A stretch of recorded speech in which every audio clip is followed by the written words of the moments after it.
出生年月日、性别、 gender, 自行建立 Gmail 地址、 and your 输 Gmail 入地址 address. 名称、 Now enter your Gmail address 输 here. 入并确认您的密码， Enter and 按一下 confirm your password.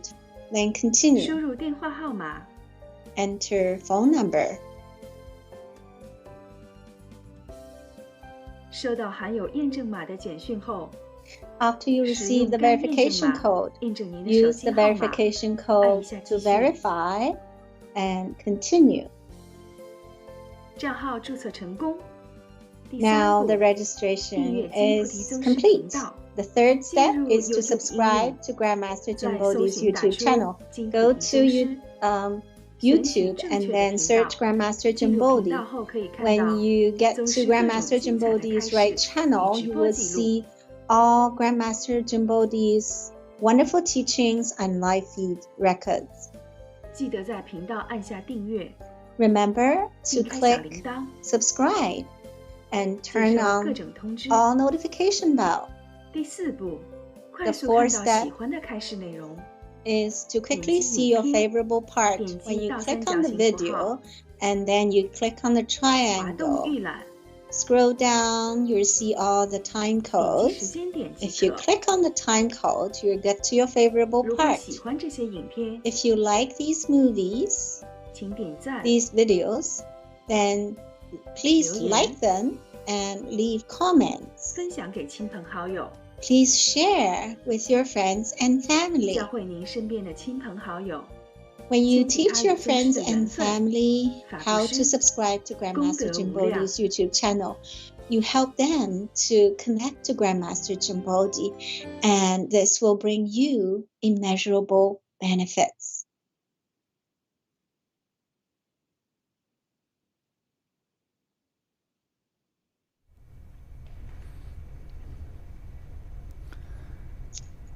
各位亲爱的网友朋友，大家好。 My dear friends, hello 好，我 everyone. 们又开始了 So 佛经探索，今天 we're 是 going to 第 start 5场了 again 哈。exploring the realm 对， of 今天 Buddha. 和我一 And 起 today is 做 part 这个 5. 课程活动的哈，有觉真 Today, 和 together 物 with 理 me is 哎 also 给大家问个 Joyce 好 and 哈。 Christine.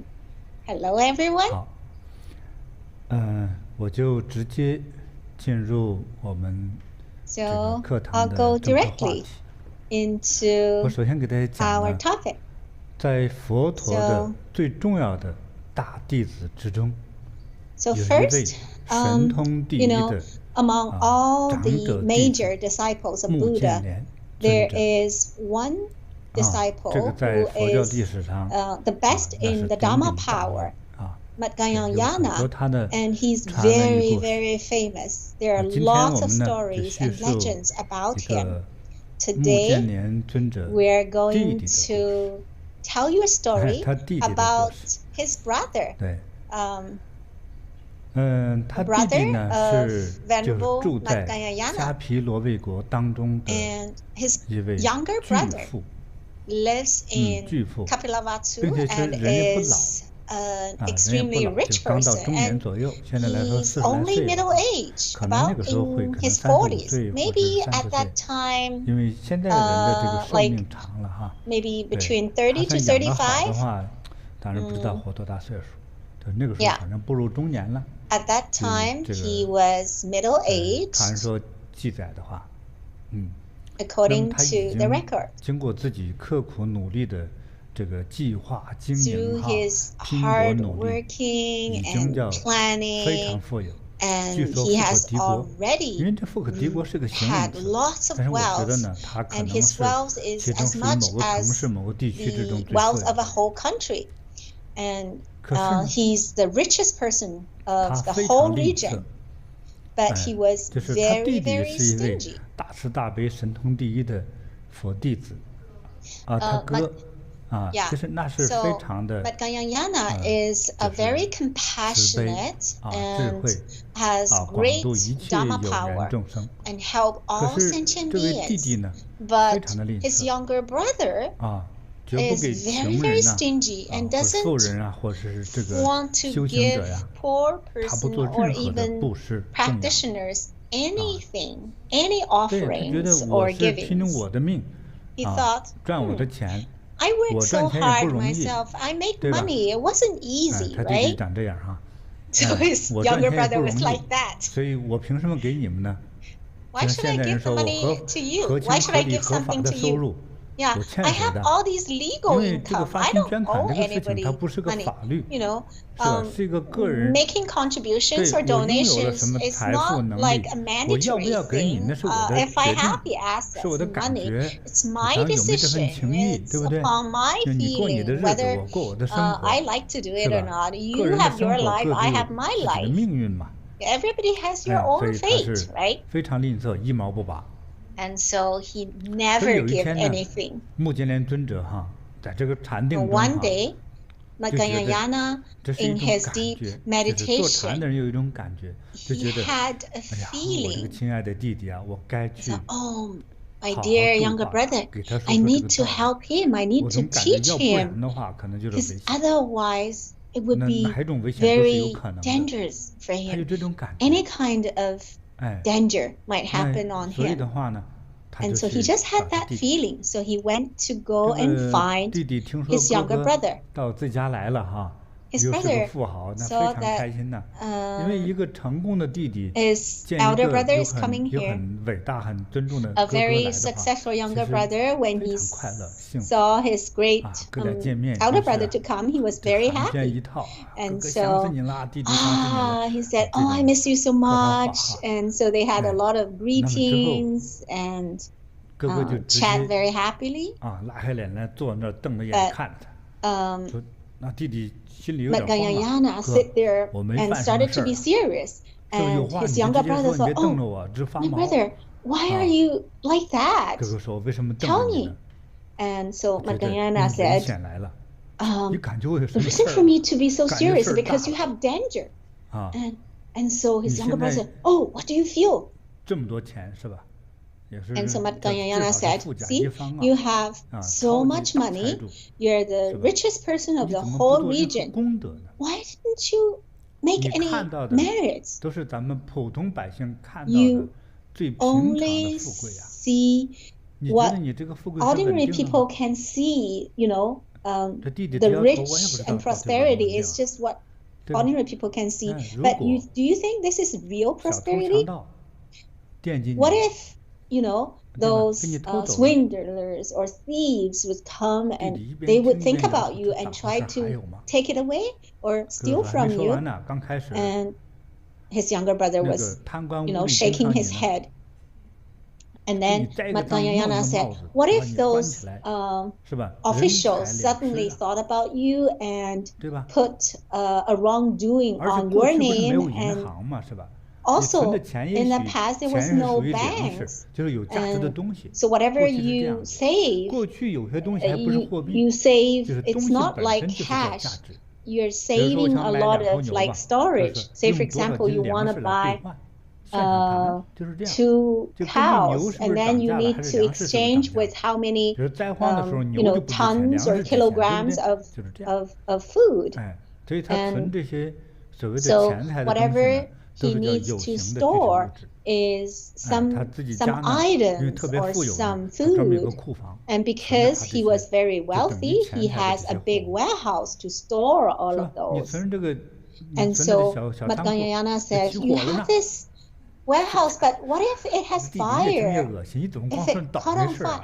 And his younger brother said, how come you always say something unlucky, you know? But anyways, he's my elder brother, so I'm just going to listen. And even if you are very rich and you can still keep that money, you know, you have a few children. A lot of parents work very hard and struggle and yeah, and sometimes they did multiple jobs to earn money. The reason is for their children to live a better life. You see, go to school costs money. from ancient time until now, it's always expensive. Actually, right now, it's actually cheaper to go to school because we have more educated people. But in the past, maybe only 1 out of 100,000 people are educated, and so it would be very, very expensive to go to school. And so finding a teacher in the ancient time will be like 10 times more expensive than going to a private school. So you see, you want your children to become an educated person and a very capable person. You worked very hard to make money, but your children don't have the pressure to make money, so they would be lazy. Sometimes they would just, they're very good at consuming the money, and yeah, they would be voluptuous, and sometimes they don't like this. They will be very picky in the food. They only like maybe this food and not that food.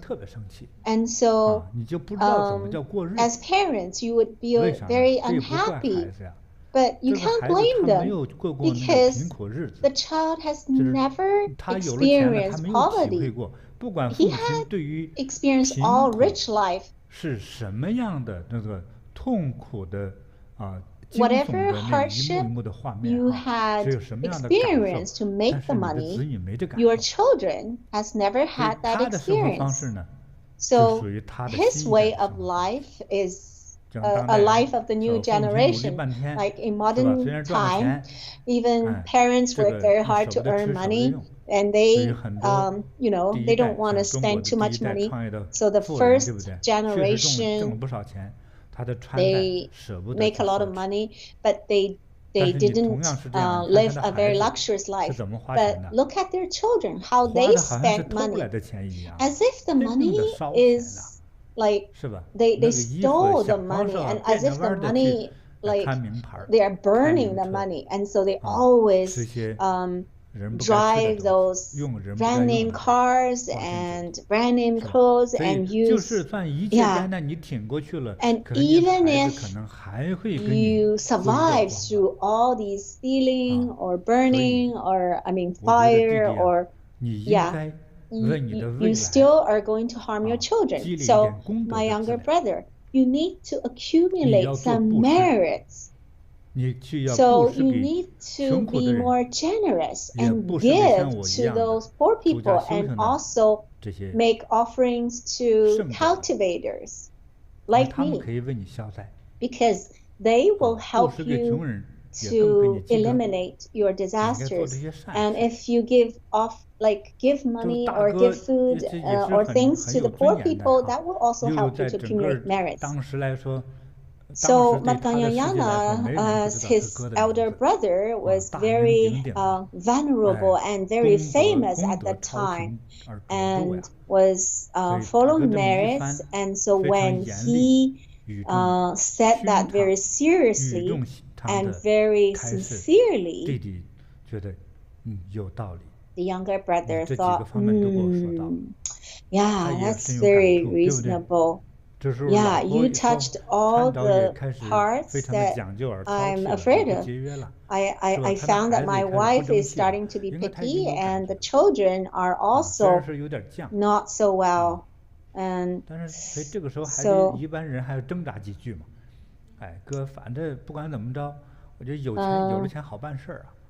well, but he still said that with money, it would be easier for me to do things, right? If I have money, I can buy anything. And a lot of things I used to have no way to do, but now I can do it.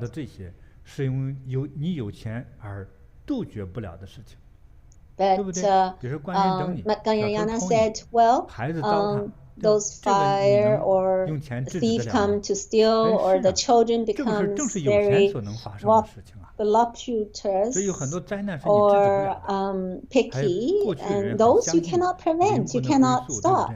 And at that time, people also believe soul. So where would the soul go to? Would they go to heaven or become an animal, or ancient people actually cares a lot about where the soul will go to. So after Madhyayana told his younger brother about all of these, his younger brother said, oh, okay, so if you say so, I will start some giving. And so Madhyayana said, you should try to do more, as much as possible. And then he said, no, it's not, used to it. But then Madhyayana said, the more you do it, you're more get used to it. And so he started, I don't know which day he started, but he has a lot of workers, so he would put out some posters. Whoever needs money, whoever needs food, come to me. And so they're like lined up with people who ask for food and money. And so he gave out a lot of things, but he was a clever person. At the same time, when he was giving, he asked the workers to build another warehouse. What's that for? So somebody is asking, and Grandmaster said, I'm going to explain later. And so for about a year or so, he gave out most of the money. Is it all of it? I would think at least half of his assets has been given out. And so, but during this time, he felt very happy because wherever he goes, everybody is so grateful for him. They will say, oh, such a kind person. Everybody respect him. And he felt so good.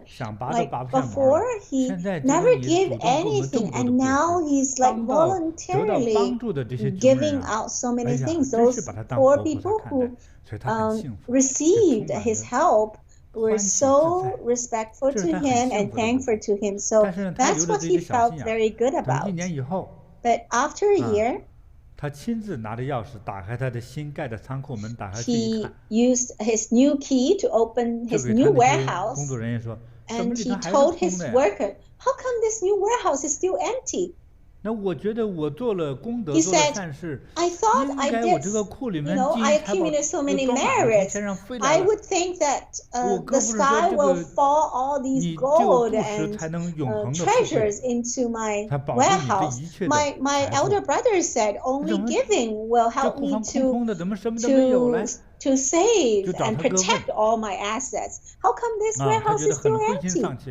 So he was very, very disappointed, and so he wanted to go and talk to his elder brother. And his elder brother used his Dharma power, and all of a sudden, he can see his future. There was a place that he had never been to. It was so pretty. There were lots of construction workers. They were building gardens, and they were building a super glorious palace. And it's still under construction. Like 80% of it has already been built. They're only doing the final details. And so he was asking his elder brother, what is it? Where is that? Why do you bring me here? And so his elder brother Madhyayana said, well, this is heaven, so you can ask that worker. And so he asked the worker, oh, my friend, what are you building? And he said, we're building the palace for our king. And so who is your king? And so the worker said, oh, our king is Madhyayana's younger brother. Oh, Madhyayana's younger brother? Oh, that's me. Really? And so the worker said again, that's Madhyayana's younger brother's palace. And where is it? This is heaven. And this is a palace for the Deborah King. And so he talked to Madhyayana, really? And so Madhyayana said, well, I'm only just show you a snapshot of your future. So that's the palace of your future. So all your merits hasn't been wasted. 宝贝，旁边放着各 In 种 the 的 palace, 玻 you 璃罐 can 子， see, 放着各种各样的 wow, 宝贝， in 要什 the 么宝贝都 glass 有， jars, 金 all 银财宝 kinds of 啊，珍 jewelries 珠、 and 玛瑙 treasures 啊， and 让他最高兴的 pearls 还有一 and 群特别漂亮的 agates, 美女。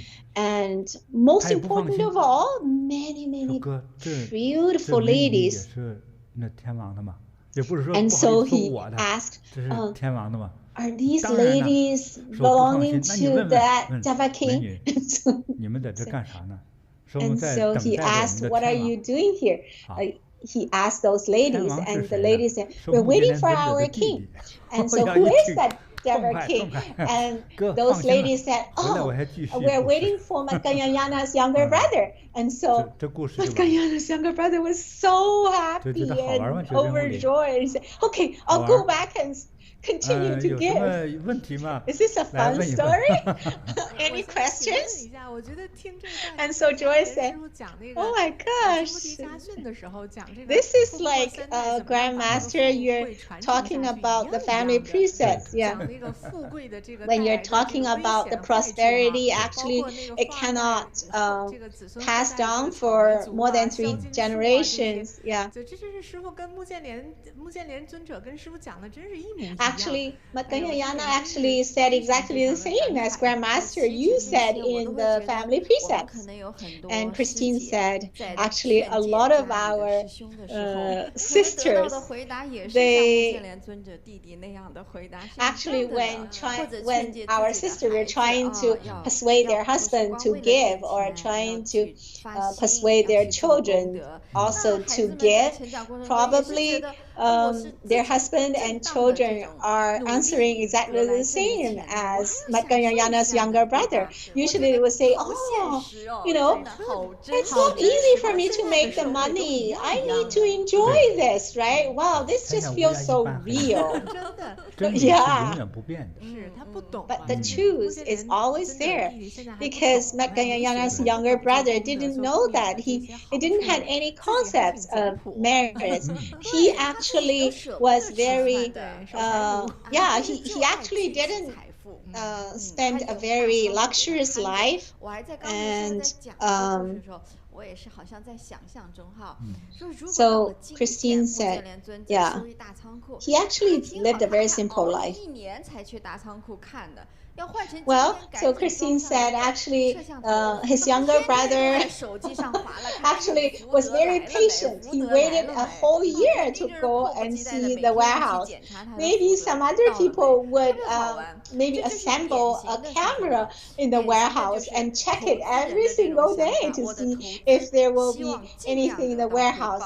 It's like whenever you have an investment, you want the return to come back immediately, right? Yeah. Yeah, most modern people would have that thought, right? And after he heard Matganyana's persuasion and teachings, he did give, but he still were thinking about his merits. Oh, he wants something. Yeah, Matganyana, you said that. You said I will have more than what I had before. So that's why he built an even bigger warehouse. And then he checked the warehouse and there was nothing there. So Grandmaster said this merit and material fortune, because of everybody is different. How the merits will demonstrate will be also different. And Matganyana said, if you do the giving, if you practice giving, then you will have a lot of fortune. And so Matganyana didn't explain in details what that fortune is or what that blessing is. And he would just imagine, his younger brother just imagined it would be gold or treasure or something. And he didn't imagine that this would be something in his future life. And Grandmaster, in your teachings, you taught us that even in this life you would see the return that is visible. So just now, Grandmaster, you said it's because of different causes and consequences. So this return is different. Why some people they can have return in this life, and some people will have the return or blessings in their future life. And Grandmaster says it's actually very hard to explain. Your material fortune or your spiritual merit, whether it will be shown in your future life or your present life, or maybe shown in your descendants' life. It depends on everybody's causes and consequences, and it's like everybody is different and everybody's handprints are different, and some people they can have that return in the present life, and sometimes they will be shown in their children's life, and some of them are visible and some of them are invisible, especially if it is for our future life, it is invisible in this life.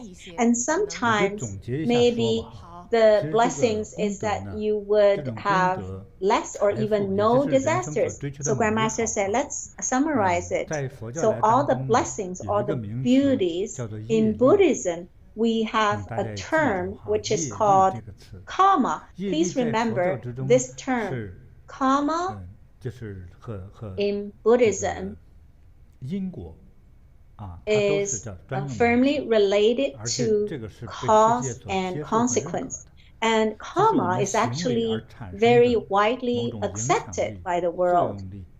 This is an influence of our action. So because we have kind actions and also not kind actions or even bad actions, if we scold if we slander others or we hurt others or we care about others and we give others. So give or care, these are kind karmas. So the kind karma, the kind cause will bring us good consequences. Where would the karma be stored or saved? So I'll use the word cloud. So this karma would be saved in the cloud. You would think, oh, which cloud I'm using, which company? I'm just using this cloud to help you to understand. So it will be always saved there. As long as you are in this world, your karma cloud is always related to you, just as you are always related or interacting with the air around you. And when the karma matures, it will manifest. When you are accumulating the karmas, it will not manifest, and until the point it matures, it will manifest. And so in the past, some master would say, what is the manifestation of karma? Whatever you are experiencing is actually your previous karma's manifestation. And what about your future karma? Everything that you are doing right now and your thoughts, your mindset when you're doing everything is creating your future karmas and will be manifested in the future. So Buddhism is very actually scientific. So our life is in our hands. We are creating our future. Our good fortune is actually created by ourselves. So in Buddhism, we say we awaken ourselves and we enlighten ourselves and we help others to enlighten too. So to awaken ourselves is to manage whatever we think, we say, and we do. And so giving and kind deeds, whatever is manifesting your karma, there's actually there's a judge or a judging committee is always there. Matgayana is a venerable cultivator, and this younger brother, he built a warehouse. He doesn't have any money in the new warehouse. All the money that his younger brother got was not from robbing. So his younger brother used to be a business person, a merchant. Say, for example, he would rent some stores, or maybe have some other stores, and because you are still doing the business, even though in that warehouse he didn't see the money, but your business, you are still making income.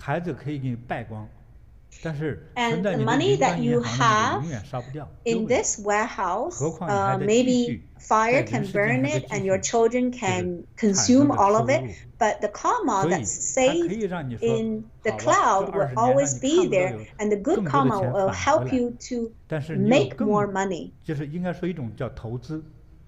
like an investment.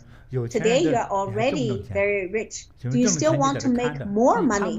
After you have some money, you want to safeguard them, right?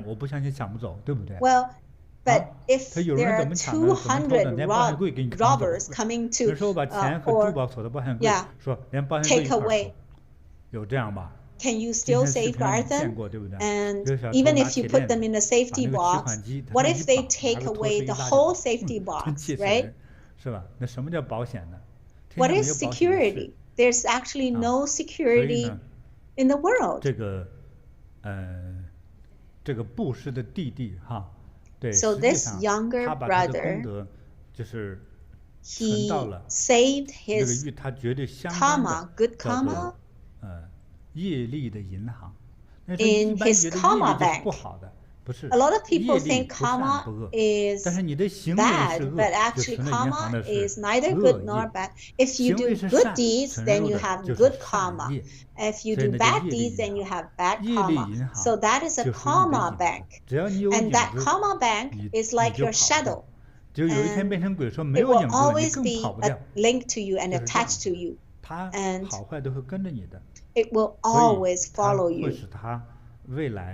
And that will make, if you do good deeds, that will make yourself and your descendants more, have more good fortune. You're born with this facial appearance. Some people, they are born with great prosperity, right? Say, for example, in many Buddhist sutras, some people look at Shakyamuni Buddha, look at his appearance. People just look at him. They would bow to him or even prostrate to him because he's so dignified and he has so much attraction and he has so much power, and everybody would have faith in him. And his merits has something to do with also. Anyways, our appearance always has something to do with our merits. Sometimes we see some people, they're handsome, but they were still killed. Handsome doesn't mean good form or good appearance. People who are very good at reading facial appearance, they would think, oh, even though he is handsome, but he missed this and he missed that in his voice. And so missing those sometimes would mean some defect in their lives. Have a good facial appearance would also show your good faith. So if we practice very well after many days of chanting, then our facial appearance and our palm would change and improve. So if we're getting more and more compassionate, and our life will be more and more auspicious. We haven't measured our waist maybe it's also changing to the better, like the better fate or the better fortune. 好命运是修来的。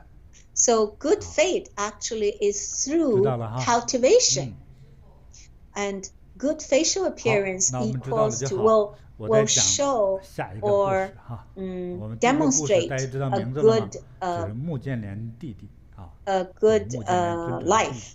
Okay, the first story is the story about Makayana's younger brother. The next story is an old lady who offered the leftover food. So remember the story. Once upon a time, I mean, once when Buddha and his disciple Anand went out to ask for alms. You know, when he went out to ask for alms, well, of course he needs food, but most importantly is for him to offer an opportunity for people to accumulate merits, an opportunity for other people to practice giving. And one day they went to a city, and the king in that city is a firm believer of Brahmins. And because of some people around him talk to him about, you know, the religion, he ordered that any of the person in this city cannot make any offerings to Buddha. Anybody who disobeyed this order would be punished. And so one day, Buddha Shakyamuni wanted to establish some bond with this people in this city, and he wanted to find if anybody in this city would have any good root. Actually, Buddha doesn't need any food. Wherever he goes, even the kings and queens are making offerings to him, and he doesn't even need food. And so he walked all around the city from the morning until 3:30 p.m. He didn't got any food in his bowl. All the families or stores, they would close the door whenever he approaches. Because if they make any offerings, they would be fined and they would be punished. And people also need to be educated, because these people there, they haven't been educated, didn't know how great Buddha is, so they were trying to avoid him. So Buddha and Anand at that time was very thirsty and hungry. They're almost going to walk out of the city. They didn't even got a drop of water. Just before they're about to leave the city, there was an old lady who was a servant, was just about to throw away the leftover food from their family. And she saw Buddha and his disciple, and holding bowl in their hands. And he heard about Buddha, and he looked at Buddha. Wow, what a dignified person. Wow, I'm so looking forward to this person, and I don't know if whatever the order is, I need to make offering to him. And he was just as if he was looking at somebody he admires, as if she was looking at somebody she admires, or she's looking at a. And so she greeted Buddha, and she said, "Did you get some alms?" And Buddha shook his head, and she looked at the bowl. There was not even a drop of water. And their lips are so dry, and their eyes are tired too. And the old lady was very kind and very respectful to Buddha. And so she put her palms together. Oh, Honorable, Venerable Buddha, actually, I wanted to offer you the most delicious food to you, but you know, I don't have the best food here. I only have this leftover food. And Buddha said, I know you don't have the delicious food, but you still have the leftover food. And the old lady said, oh no, I cannot do that. These are leftover food. I wanted to make the best food to offer to you. And Buddha said, we walked all over the city, and nobody even dared to give us any food. And if you dare to offer the leftover food, as long as you know, you have the heart of offering, then it's good. And so the old lady said, really? I can offer even the leftover food? And so she was very felt very regretted, and so she was in tears and offered the leftover food to and put it in Buddha's bowl. And instantly Buddha's face was starting to glowing and shining light. And Buddha was very happy and smiling, and eyes are shining light.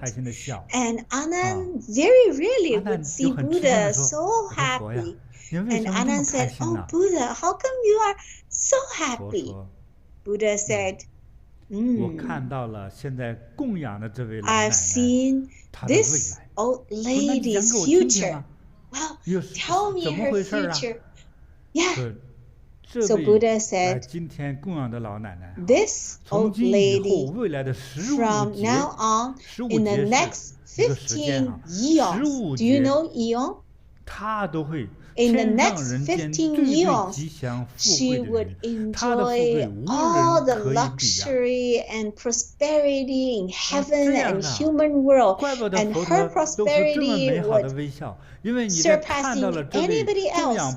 Oh, and I said, oh, that's why you're so happy. You saw that in the next 15 eons, she'll be the most beautiful, and in heaven, she'll be in heaven and enjoy the best things in the whole world. So how long is 15 eons?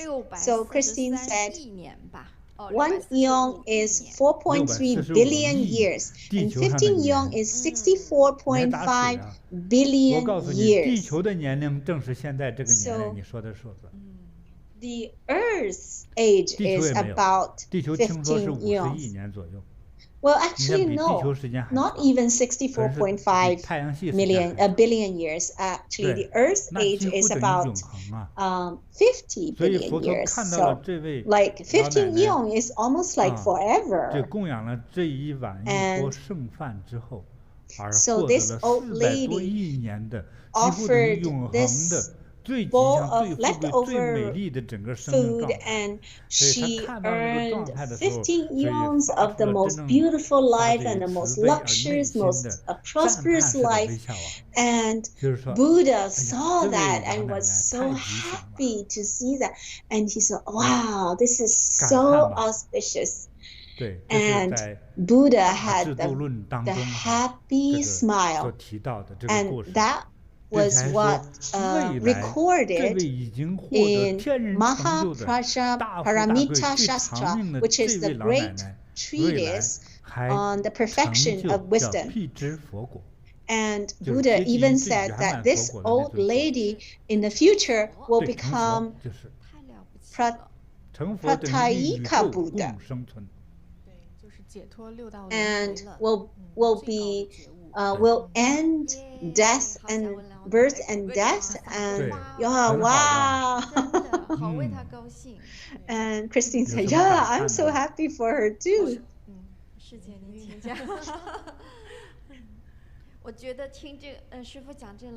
And so Christine said, when I heard this story, I'm almost at that time, I can imagine in that country, like every house is closing their doors.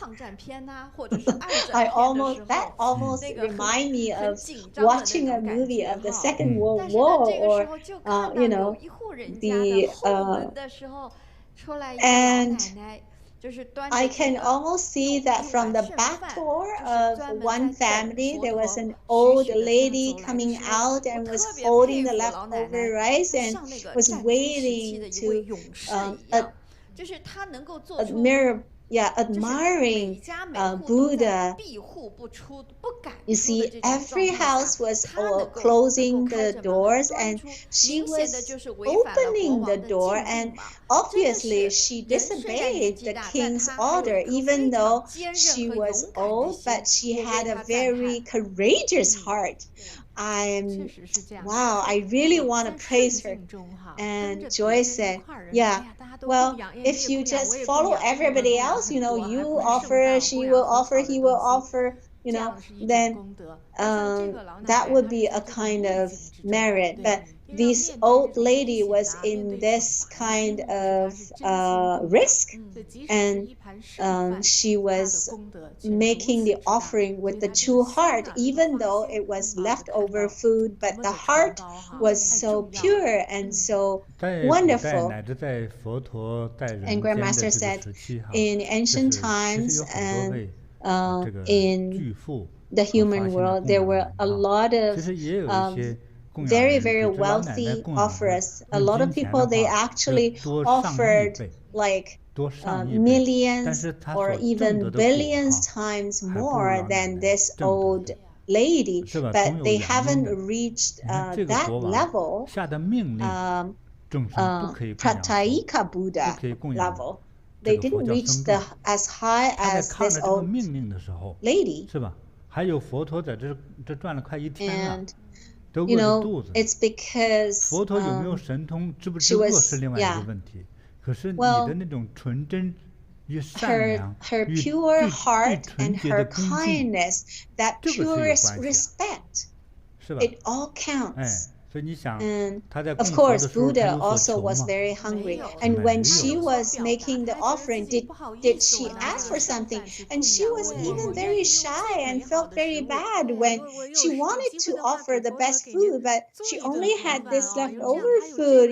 So she felt very regretted that she could only offer this, even though she didn't even know that making the offering will gain her some merit. She didn't even know the concept of merit, but she was thinking of, wow, having the opportunity to offer to Buddha, and she wanted to give the most delicious, the most beautiful food offering to Buddha.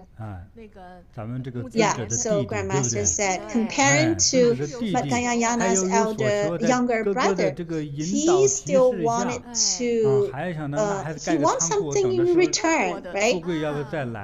Even with the guidance of Madhyayana.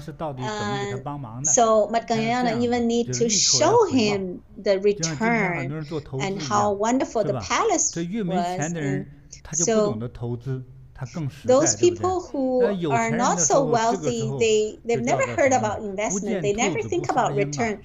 A lot of rich person, they always think, if I do something, I need to think about what will come back. How many percentage of return? So they even want the return like instantly. So that is short-sighted. That is short-sightedness of ordinary people. But this old lady who was a servant has no idea of any return or any investment. She only knows that, wow, such a great cultivator. I want to offer the best food, but I don't have it. And Anand said, well, you have the opportunity, even the leftover food. As long as you're willing to offer, it will bring you immeasurable merits. And now you know what immeasurable merits means, right? And yeah, so it's like, yeah, how many years? 64.5 billion years of material fortune, and also establish the most solid foundation of her cultivation to reach the level of Pratyeka Buddha. Usually, if you want to get a PhD degree, you need to work very hard for 15 years at least in the university, and then you also need to meet the best professor maybe. And for getting enlightenment, you also need the foundation and all these conditions. And so you need, first of all, you need to be compassionate, and being compassionate, you start from giving. And in Buddhism, we promote to make other people happy, then I am happy. So Christine said this old lady actually was a servant. It wasn't a very dignified position, but whatever condition she was in, she always kept her pure kindness and her purity and her pure courage and her pure faith. So all of these were already the existing quality in her heart. I really, really like this old lady. I know that her heart is already very prosperous, and she made the offering without any asking, without any requirement. Any offering with an expectation for return will not be as good as an offering with asking for nothing in return. So because Buddha's highest level is to have no desire, no demand. And next story is about a poor child. So that was in the Buddha time in India and in Magadha. There was a son of a son of a merchant. So this merchant went overseas to do business, and then while he was in the ocean, he had a shipwreck, and so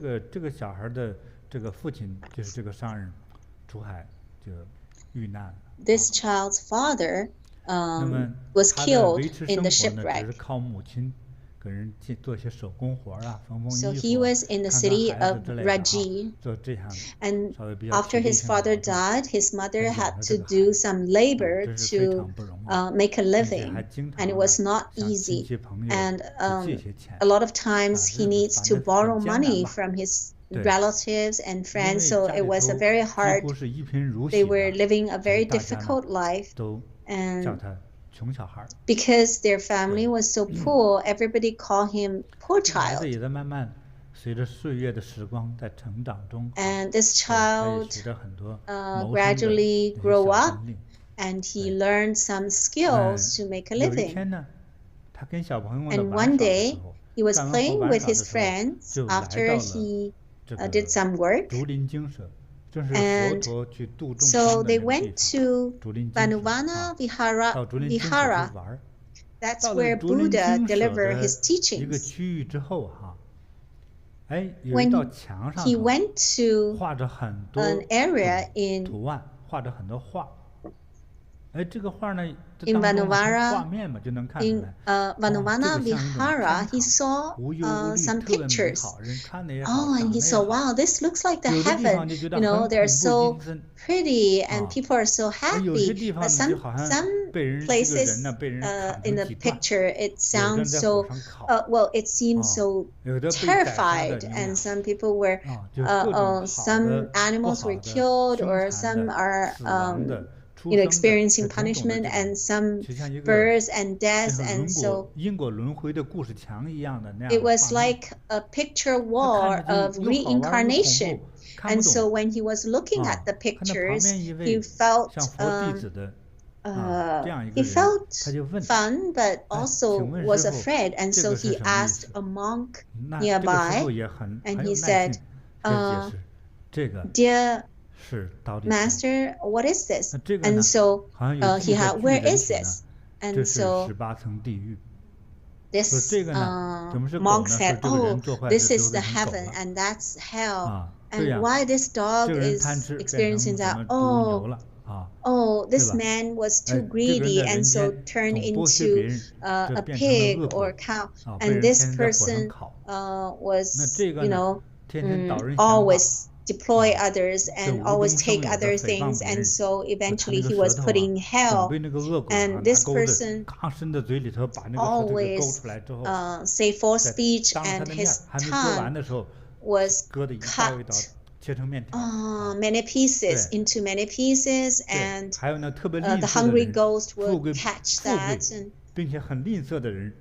and those wealthy person who were very stingy, they were very thirsty, and they were so thirsty, but when the water came to their mouth, the water will become melted iron and went into their stomach. I was so terrifying.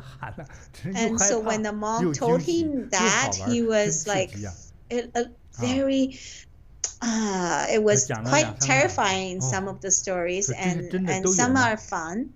And so he said, "Really? Are they true?" And so that monk said, "Yeah, some people, they have their divine eyes, they can see that." And so it's what they have already seen that we painted here. So good things will have a good reward. And so this little child said, "I want to go to heaven. That's good.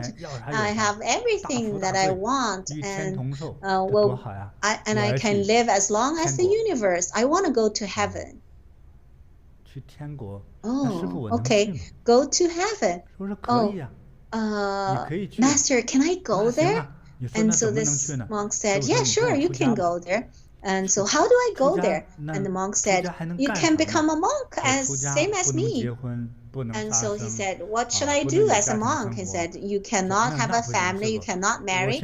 And so he said, this child said, no, I cannot become a monk.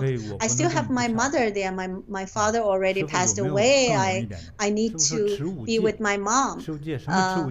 And then this monk said, "Yes, another way is to abide by the 5 precepts. No killing, no stealing, no misconduct, no forced speech, no abuse of alcohol, and no altogether 5 of them, and no gambling," something like that.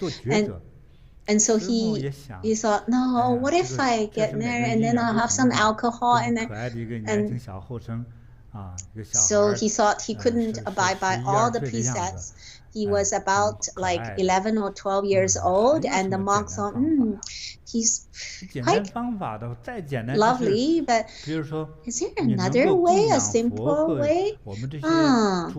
Okay, there's another way. If you can make offerings to Buddha and the Sangha community, just offer 1 meal, then that would help. And so the child said, "How much would it cost? I know that there are a lot of monks here in this Thenavana Vihara." And so the monk said, "About 500 coins. That would be enough to make a meal offering to Buddha, like 1 meal offering." And so, Buddhas and the Sanghas at that time, after noon, they will not take any food. So, 500钱，我们家1分存钱也没有。 and so the child thought, no, we don't have any savings. And so on the way, he was thinking of how can he get that money. That's simple. I don't need to become a monk. I don't need to abide by the precepts. And I just need to get that money. 500 coins. 500个钱。 I can go to heaven then. 他就一路琢磨，慢慢琢磨，慢慢琢磨。 Along the way, he was thinking what he should do. 哪里有干活的？ And so he want to see where I can go and do some job.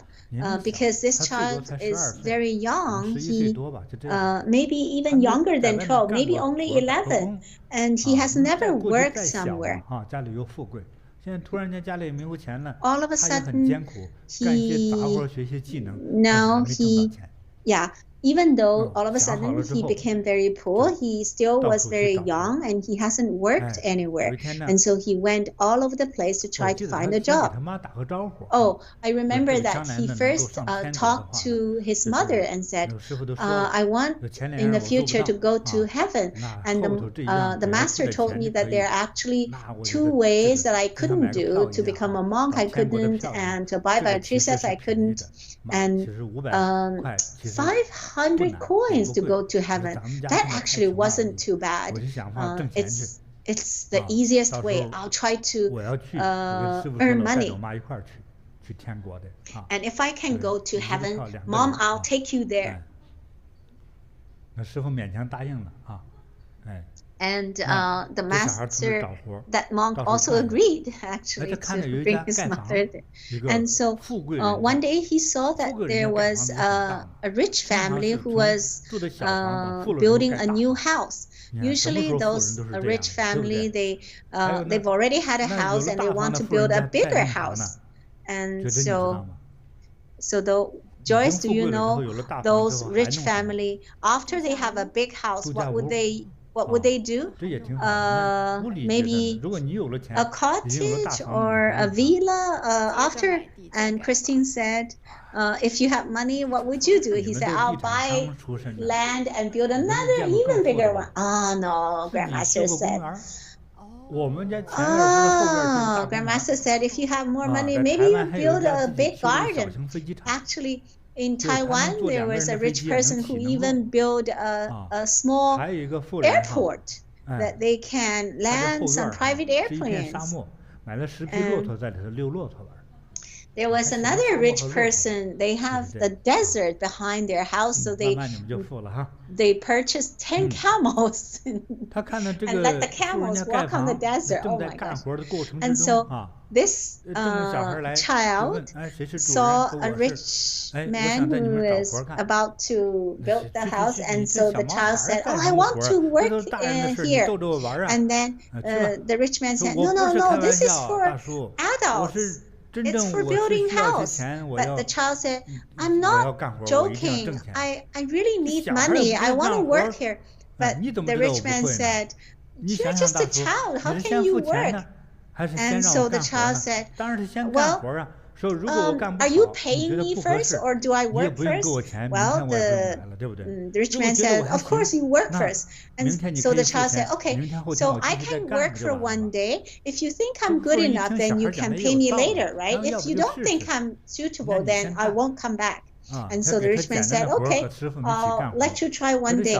So he started to give him some simple work, but this young man was, this child was actually very capable. And also, when he was working, he would tell stories while he was working.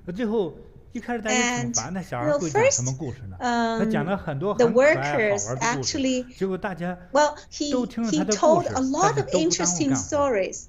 And so every worker would listen to his story and work very efficiently. They actually worked even more efficiently. And they actually forgot about fatigue and forgot about hunger. And so the rich man had to call all the workers to come and eat. And then they would eager to go back and listen to the story again. And so the rich man thought, oh, this child is pretty good, even though he couldn't do a lot of heavy labor, but while he's working, he can tell stories. And a lot of construction workers, sometimes they have bad tempers and they would damage the materials. But when the child was telling stories, everybody was very calm and doing the work very efficiently. So the rich man said, oh, can you come tomorrow? He really liked the child to be there. And the child said, yeah, sure, of course, I'll come back tomorrow. And so he was just born to have a very happy mindset. And he would continue to work and tell his stories. And so after I don't know how many days of work, finally the house was completed. And the rich man was giving salaries to everybody. And so the child was waiting for his money. And when the man gave him the money, so this rich man said, this is 450 coins. And then the child started to cry. Oh no, I worked so hard for so many days, but I didn't got 500 coins. And so he sat on the ground and started to cry. And so the rich man said, oh child, why do you have to have 500? We didn't cheat you. We know that you're very lovely and we didn't mistreat you. And also the rich man's wife also said, yeah, we all like you and we didn't give you less than others. And so the child said, yeah, I know you're very kind, but I had a promise to the monk. I want to bring my mom to heaven. I can't meet other conditions. I cannot be a monk because I cannot leave my mother. I still need to get married. And the simplest way is to make an offering to Buddha and his Sangha community, one meal, then we can go to heaven. But I'm still short of 50 coins. Oh, I still can't go to heaven. What can I do? And what can I do? And so he was like crying and desperately, and then the rich man was discussing and said, wow, this child was very good. And so they thought, oh, okay, well, we can give you 50 coins, like sponsoring you, so you can have 500 coins. But then the child thought, oh no, well, if you give me 50 coins, this is not what I earned. Would that help me still to go to heaven? I can give you that $50. Don't worry. Yeah, maybe you can ask the monk whether the 50 coins would count. And so this child went to the Nirvana Vihara again to see that monk, and he said, oh master, I went to work for so many days and trying to make that 500 coins, but my own work earned 450 coins because that was not enough. My employer gave me 50 coins, so is this, would it count or would it not? Because this was not earned by myself. And the monk said, well, actually, child, your heart of making an offering to Buddha and all the monks has already created the merits. Well, actually, whether it's 450 coins or 50 coins, even if it's only 400 coins, you would still be able to go to heaven. This is a test for your heart, whether you have that sincerity and pure heart. So don't worry. I can guarantee that you already have the ticket to go to heaven. And yeah, buy one, get one free. So another ticket is for your mom. And so the child was so overjoyed. And so he went back and told his mom. And so they said, okay, now we can get ready to make the meal and make the meal offering. And they have like hundreds of people. But his mother suddenly realized, oh no, we have already got the money, but look at our house. We have only like 20 square meters. Can we invite Buddha to come to this small house? And what about the other monks? Where would they sit? And the child thought, oh, that's right. We have the money, but we don't have a place to make the meal offering. And the mom said, oh, maybe we can make the food and send it there, but the child still wants to invite them to come over. And then the child thought, oh, actually I have an idea. That rich man, we just completed a big house, and yeah, they have a big corridor, even the long corridor can, you know, and it's all shade covered area, and it's very pretty and well painted, and it can sit many people. And so if Buddha can go there, it would be so wonderful. And his mom said, but that's his house. I don't know if they would even agree. And this child said, well, I'll give it a try. So he went there. Actually, this rich man was not a Buddhist and didn't actually believe in Buddha, but the sincerity of the child really touched him and his wife. And so he thought, anyways, Buddha is all compassionate, right? If we also join the offering, then we would also have good fortune. This is a great opportunity that we can invite Buddha to our house, right? So the couple were very happy and said, okay, sure. And the child said, yeah, okay, so I would need the space. I would also need all the plates and bowls and buckets and seats and chairs, and then we can offer. And so could you and your servants also help me, because they have like hundreds of monks there? And so the rich man said, sure, this is a very auspicious thing, so we'll work together. And so the rich man couple and all his servants and the child made that offering, and actually that rich man also had to offer a lot of things. Actually, yeah, they didn't even count the money, and they had a lot of other good food and pretty utensils for the offering. And so that morning, the child went directly to Venuvana Vihara to invite Buddha to come, and Buddha was very happily accepted the offering and lead his Sangha community, all the monks, to go to the rich man's house and to accept the offering. And so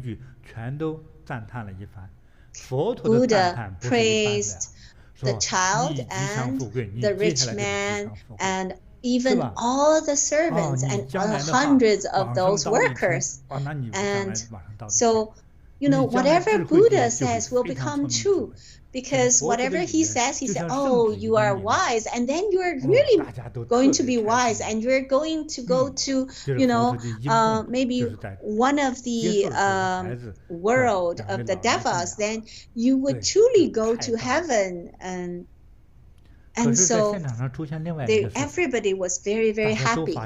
And something happened when they were offering the meal to Buddha. You know, the child and the rich man couple was, offering the food to Buddha and all the monks. And whenever they took out the food into their bowl, their container of all the food didn't reduce, like in the buckets and in the bowls, in the pots. It's just like it had never reduced, had never used. Yeah. So they offered all the different dishes and different food to Buddhas and all the monks, but the food that they prepared did not reduce at all. So Christine said it's just like you're taking water from the well and it didn't reduce. And so all the people over there were like astonished to see that. This is a miracle, and this Buddha power just like shone right in front of their eyes. Whatever this happens in anybody's house, this house would all be prosperous. So now you know whether this child and even the rich man's whole family would be prosperous in the future, right? So Buddha and all the monks praised them, and they were very happy. And the child and the rich man's family and all the workers, they were also very, very happy. They were very, very happy. And when they were when they were celebrating and overjoyed, at this time, they just heard there were a 500 merchants group. They came from far away to come to Raji. I don't know what holiday was that, but because of the holiday, all the stores were closed. Like whatever store or restaurants, they were all closed. This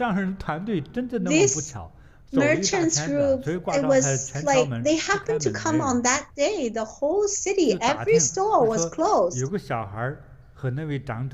And the only thing they heard is that there was a child and the rich man family, they were making offerings to Buddhas, and they heard that after the offering, all the food, even after they offered the food remained there. Like they didn't reduce. They still have that many food over there.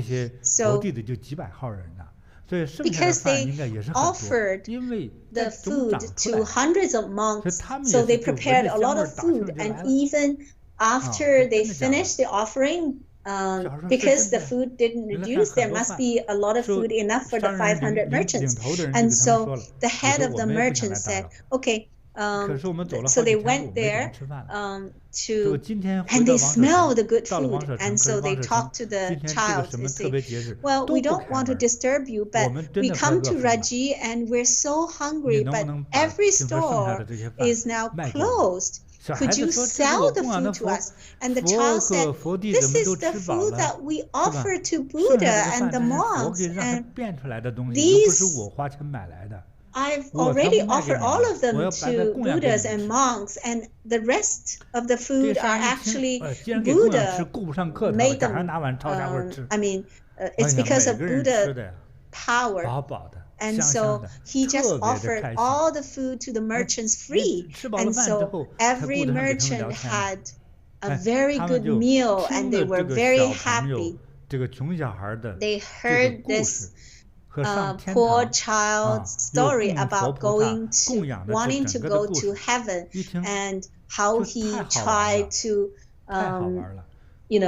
make the money and try to make the offering. And so they were so fascinated by the story. And so they asked the child, which family are you coming from? And so what is your father's name?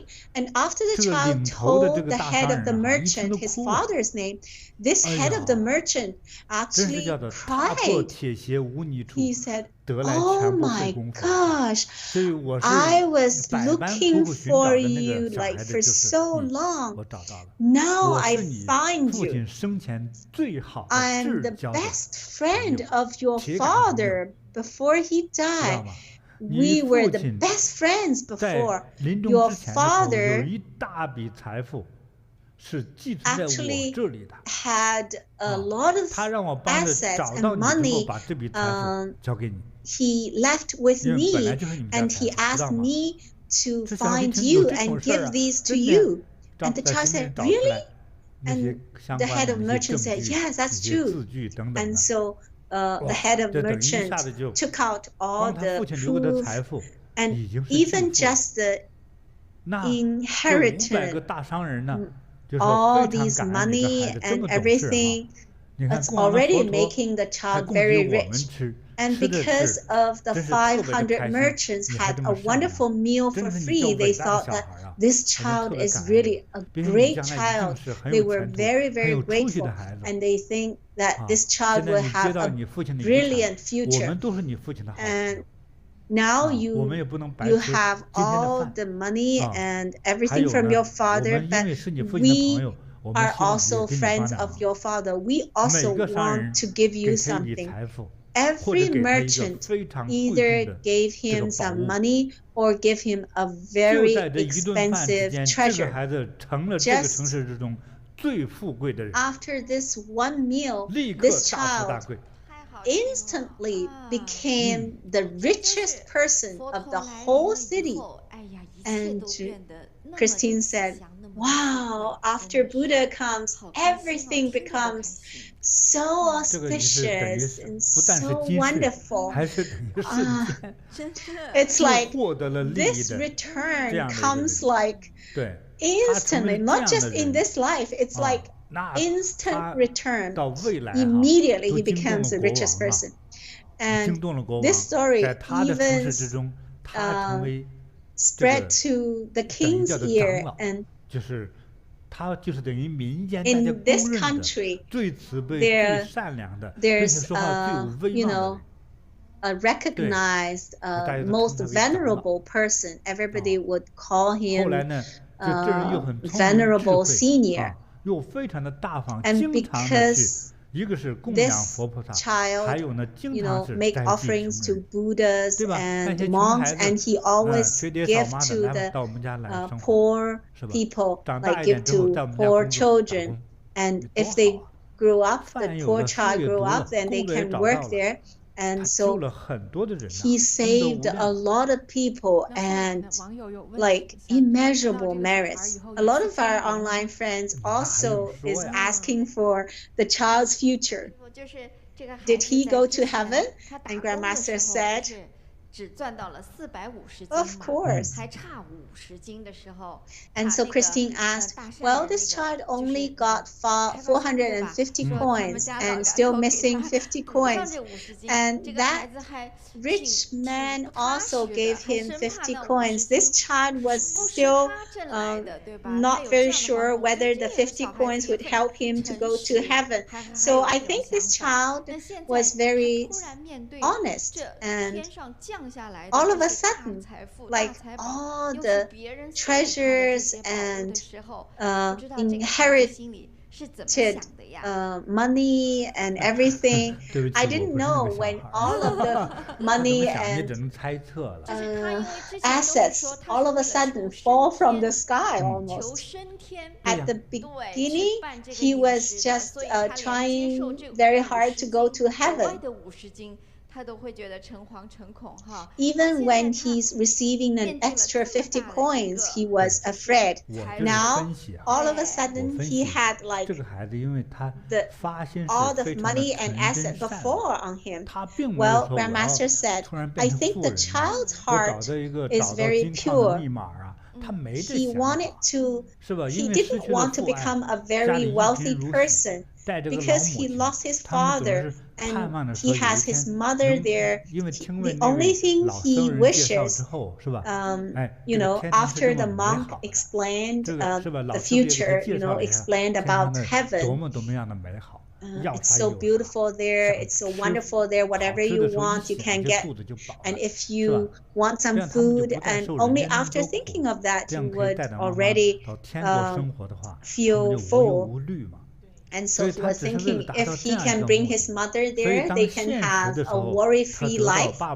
And so in his real life, he got all the money from his father and also the treasures and money from 500 merchants. And he was thinking, this is not what I requested. I just didn't want to suffer. I just want in the future I can go to heaven. So at that time, he refused at the beginning. You know, oh, dear uncles and friends, I couldn't accept all of these. You know, when I make the offerings, I just wanted to bring my mom and myself to go to heaven. And so when all the merchants give him the money, they all wanted to help him. He didn't know how to do business. All the merchants wanted to help him. And one merchant said, oh, I can teach you how to manage the horse. Another uncle would say, oh, I can teach you how to manage the camels and do transportation between India and maybe Nepal. I'll help you to manage them. And another merchant would say, oh, I'm just doing some jewelry business. Well, I'm now doing business in 5 countries. You don't even need to worry about it. If you just put the money here, I can do the jewelry business in 10 countries. And another uncle would say, oh, I have some real estate assets. Yeah. I can help you to manage all the real estate assets. So the child didn't even need to worry about the management. And so he said, you just put some money there and so for this child, it's like, oh my gosh, all these prosperity and good fortune comes and couldn't even stop. And he didn't. He was not like Madhyayana's younger brother to build a warehouse to hold all the money and assets. And instead, he wanted to give the money to everybody so that every poor child would have school to go to and would have food to eat. And he continued to make offerings to Buddha and all the sanghas. And he also would build the temples and he would build the groves for the monks to practice there. And even the king was touched. And so the king said, you cannot refuse, okay? You have to be a minister of maybe a charity, ministry of charity. And he would even have the income from being the minister, but he didn't want the money, but the money would still come. And also the rich man, that couple, who the child worked in their house. And you know what?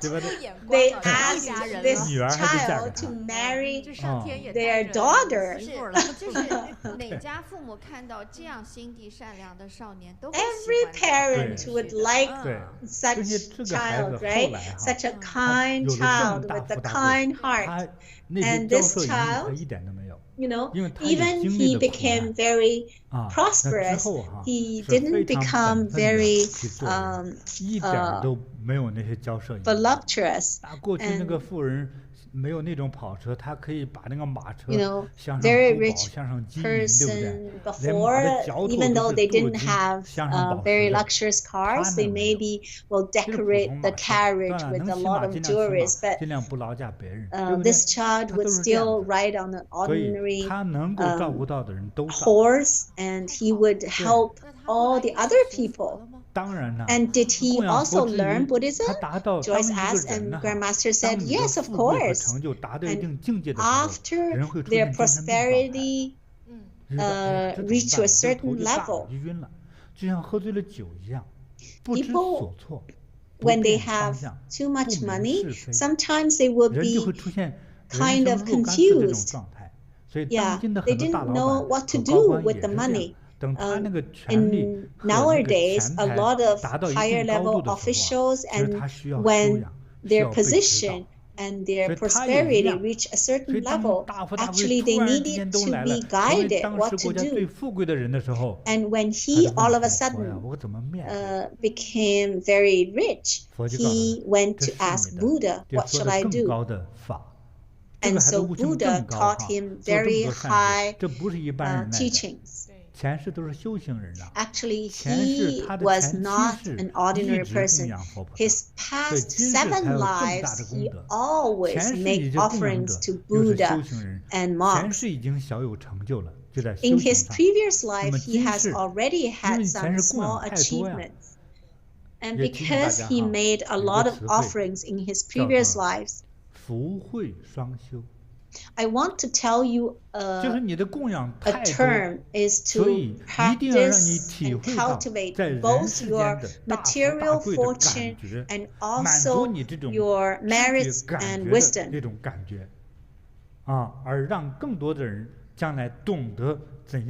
So when they do that, they will become the role model, and in their current life, they will still manifest that they are very wealthy, they are very rich, they have a lot of material fortune, but they still need to cultivate. But if they do not cultivate, they can even go to the bad realms. They would lose all the prosperity. And even when they were still alive, they could even lose their lives or lose their assets. The door of the hell would still be open. And so Buddha told him that. And so he said, the child said, of course, I want to cultivate. And the child actually was awakened, and immediately he reached the level of Arhat. He had a lot of money and assets, but he had not a single thought of greed, because he always thinks that these are not mine. These are just an opportunity that Buddha and Bodhisattva blessed me and bestowed me with the opportunity. I didn't actually work hard to make it. And all the prosperity came from the merits from all the previous life. I didn't work so hard. I just need to make good use of these money and to benefit all the cultivators and all the people in need. And so he made very, very good use of his prosperity. So this person is a very wonderful person. Do you have any questions? There are many points that I want to share with Master, and also I have some questions that I want to ask Master. First, I feel that this child has a very kind foundation. His father used to be a businessman, and because of the accident on the sea, he lost his father and his family lost his wealth. And when all the child went to Vanyavana, the bamboo monastery, every child saw the picture. But this child is the only one to ask the monk about the pictures. So he has a very wise foundation that he wants to understand these paintings that are related to the Buddha. So I think this shows that he has a very kind foundation and wise foundation. Secondly, I feel that I'm very respectful of the monk that that showed the children around. The children are usually very curious when they go on field trips, and this monk is very patient, and he explained in detail about the pictures and what type of people can go on to the heavens and what type of people will drop down to the hell. And he did not see these are children and just want to get rid of them. And it's because of this monk's detailed explanation that this child vowed that he wants to go to the heavenly realm. So I am very respectful of this monk who answers the child's questions. And if there is such a lovely child around us that are curious about these type of things, we should be just like this monk, be very patient and guide the child. When we listen to this story, many people might not see the importance of the monk. If it's an old professor, the professor will teach all their life long, and he's used to teaching. But some employers, some bosses, some people who are very successful, when a child asks them a question, they might just usher the child away, tell them that they don't have any time, or treat the child like a joke. But this monk was very relaxed and happy and taught the child what type of people will go to the hell and what type of people can go to heaven. And he told the child about good people and bad people. And he used such simple language that the child can understand easily. And after his explanation, the child wanted to go to the heaven. So he has made a choice to become a kind person, because only a good and kind person can go to heaven, and a bad person will go to hell. So the child has made his choice, just like when I was teaching the family precepts. He chose kindness. Whether or not this monk's name is recorded in history, but I trust that he has reached a high level pala, a high fruit. He sees all sentient beings as equal, and he does not let any chance of helping sentient beings slip his hands. He doesn't feel that I'm not a bodhisattva, I'm not an arhat yet. What am I doing trying to help others? He didn't think that way. When he understands compassion, he knows that if this is kind, then when you tell this kindness to other people, there is infinite merit, and you are helping others to awaken. When you help others to awaken, there are very high merits. And so all the child's accomplishments actually originates from this monk. And that's how this beautiful story started. Think about how many people would have been saved from this child. Any great successful businessman or politician can benefit all sentient beings. Not only the Buddha can benefit all sentient beings. Jue shared that Master has talked about a kind foundation, a kind root before, and such kind roots should start to cultivate when a child is young. And this child, through the monk's guidance, has developed his kind root. But Magalyayana's younger brother was a middle-aged man when his brother guided him to make offerings. And even when he made offerings, he was greedy. He wanted something in result. So we should start developing the kind root when we are young. Master says that the kind root has nothing to do with a family. For example, Magalyayana has a very good root of kindness and wisdom, but his younger brother doesn't have such a foundation. Christine says that also Magalyayana and his brother are born into the same family, but they each have their own root. And this young child in the story, Master says, although his father has passed away, but he has a very deep foundation, and his actions should be applauded by everyone. Jue shared that when he has 50 coins less, when people wanted to offer him 50 coins, he didn't feel comfortable to just accept it, and he had to go and ask the monk. And the monk explained to him that when he made the vow, he has already accomplished that merit.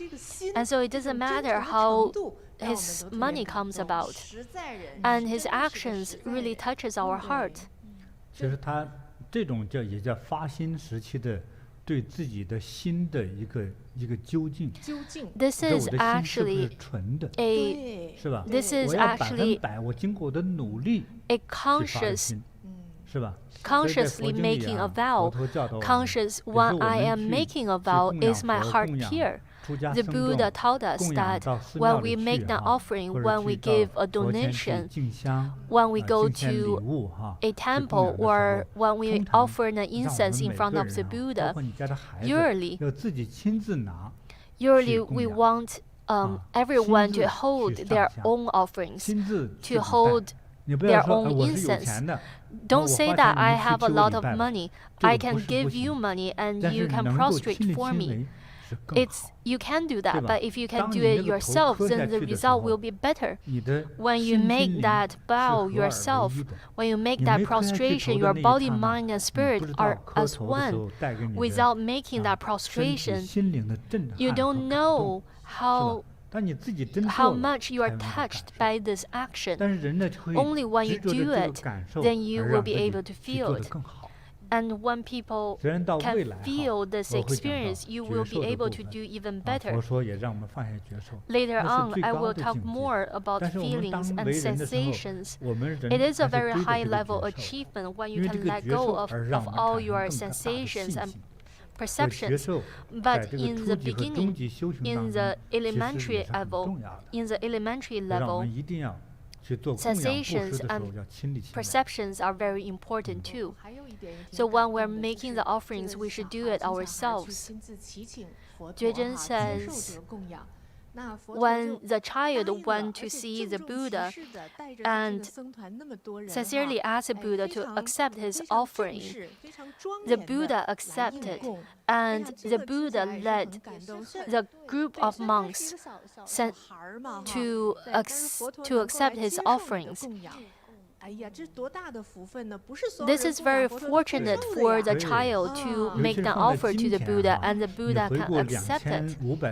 Master says yes, especially when we're looking at it today, 2,500 years later, to review this story, that the Buddha brings all the ordained monks and the other monks, brings the entire Sangha to accept your offering. How many merits you would have accumulated to achieve this? Jue says, when the child is offering bowls of food to the Buddha, and also he's filling the bowls, but the pots are still full, then would he question if the Buddha is actually eating the food? Master says that the child was probably scared because when he scoop out some rice, there are more rice. And when it happens, he would be fearful. I don't think he has a chance to wonder if it's his own offering. And this is the magical, inspirational part of Buddhism. It shows the Buddha's the Dharma powers. So JinBodhi says the Buddha probably knows that there is a group of 500 merchants that are coming. Is it Buddha's compassion to leave some food for these merchants? Master says that if you really want to dig into this question, then I'm not going to leave anything behind. These 500 merchants are actually 500 arhats.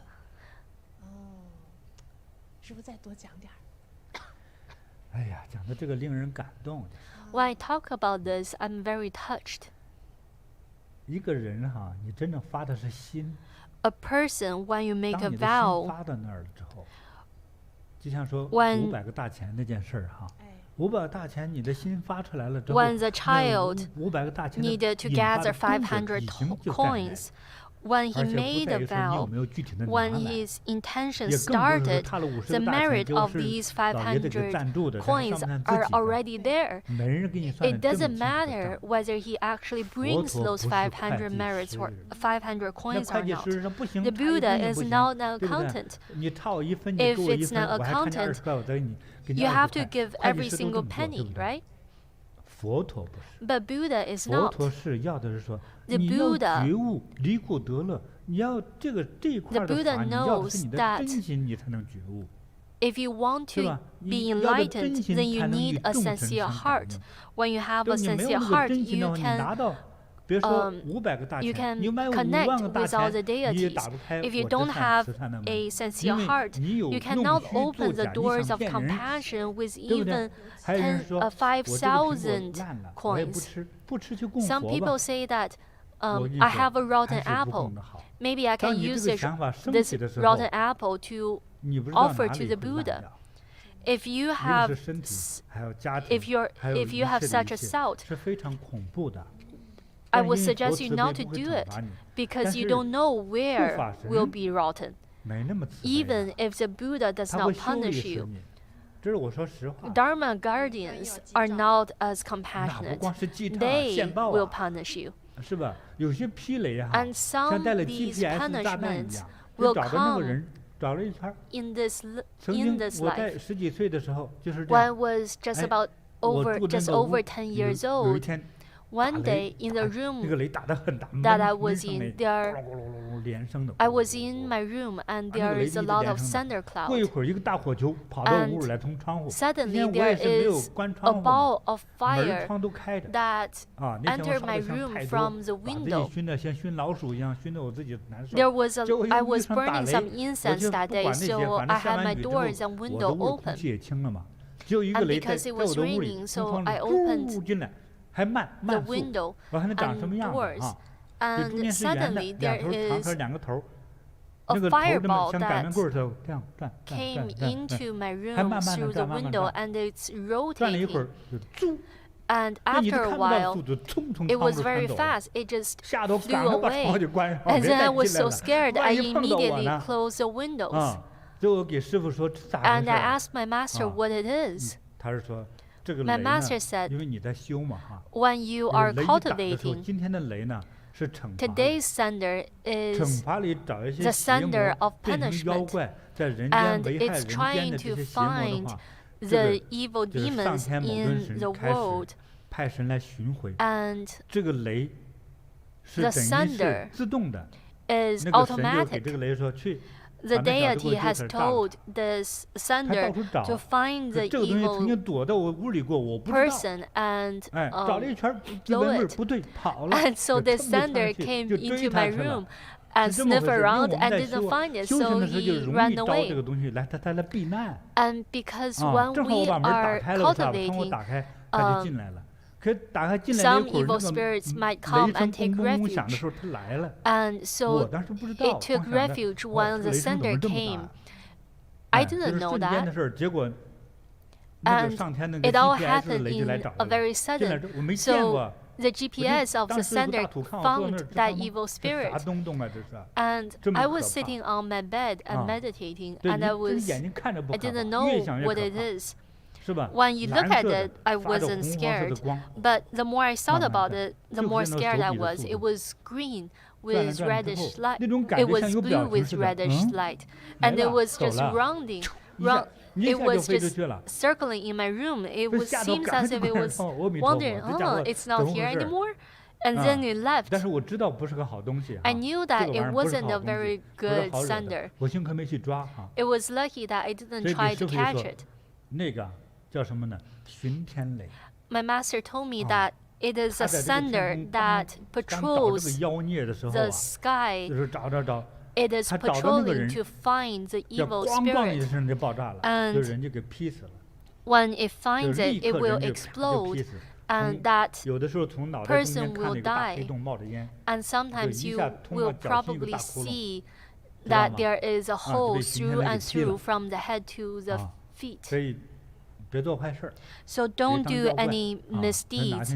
Don't become an evil spirit.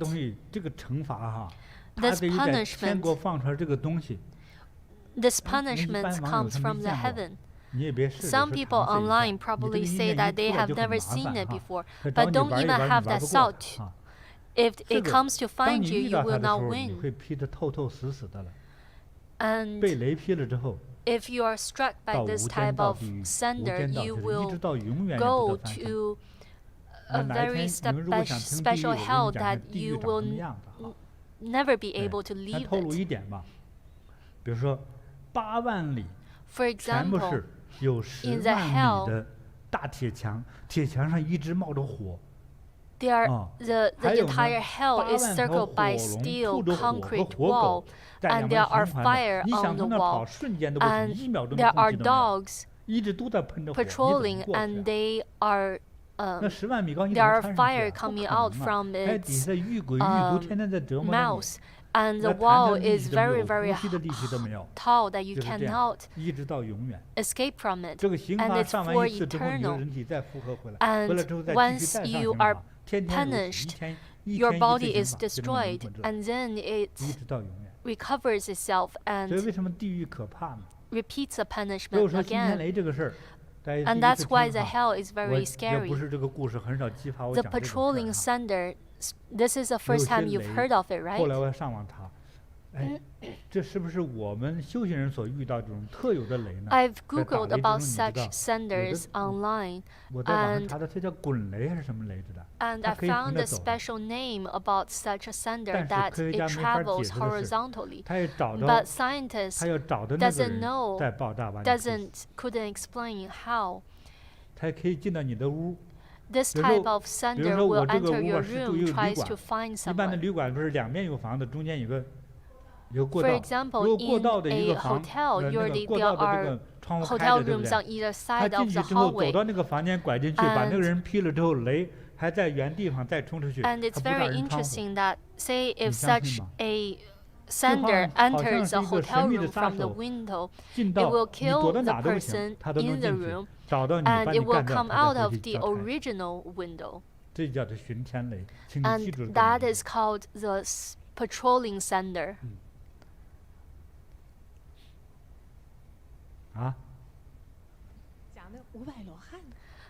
Jue wants Master to talk about the 500 arhats. Because this child has such a sincere heart, his sincere heart has touched the Buddha. He has done many merits in his past lives, and in this life, he is a child. Remember his age. When you were 22 years old, who have you made an offering to? For example, look at these. Look at some of the prayers I received. People want me to help them to rent out their apartments. And many people, they just want to become wealthier and wealthier. If you have more than one child, your child might say that if you don't give me enough money when you die, they will try to make you so angry. 所以这是500罗汉化现呐。 So the 500 merchants are actually 500 arhats. The money and jewels that was given to the child came from the 500 arhats. And did you know that such gift will create more gifts? My mother and my master told me about similar stories. My mother always told me one story. Sometimes when I'm scared of the darkness, she would tell me about the story. And when she tells me the story, I would feel warm and fall asleep comfortably. Here is a story. A long time ago, there is a child that is very poor. His parents died. He hides alone in a corner. One day, underneath the moonlight, he found a monkey-shaped stone. But the stone is a very spiritual monkey. When he misses his mother, he would ask the monkey, "Monkey, show me my mother." And his mother would come around and kiss him and hug him. After a while, his mother would be gone and the child can fall asleep. Another day, the child would say, "I'm hungry," and the stone monkey would give him a bowl of noodles. And one day the child says, "I want 100 bowls of noodles."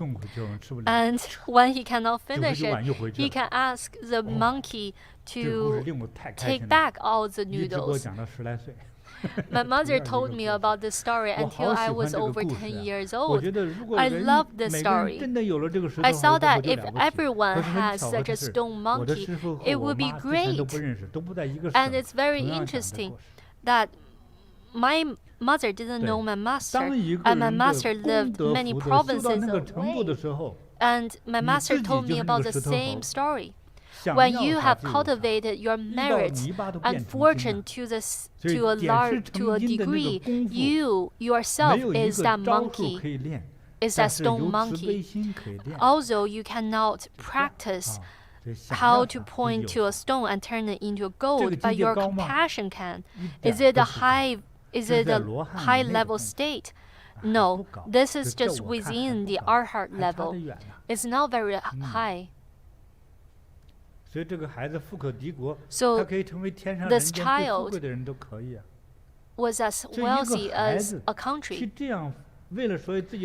And this child had the original wish that he wants to bring him and his mother to the heaven. He wasn't doing it for himself, he was doing it for his mother to relieve their pain and live in the heaven. And then he helped more child that was poor, and many sentient beings too. In his past life, he has done many good deeds to have such merits, and to have this opportunity in his current life. And when these 500 arhats came, he has another chance to make offerings, and he did. He offered to these 500 without asking them to pay any money. Master says that when you have one sincere vow, then all the Buddhas and Bodhisattvas will come and help you. Say that if it's not the Buddha, even if it's a local deity, then that deity can make you very wealthy, successful. And when the Buddha comes to help you, the Buddha can, when the Buddha thinks that such a lovely child, make him successful and wealthy all their lives.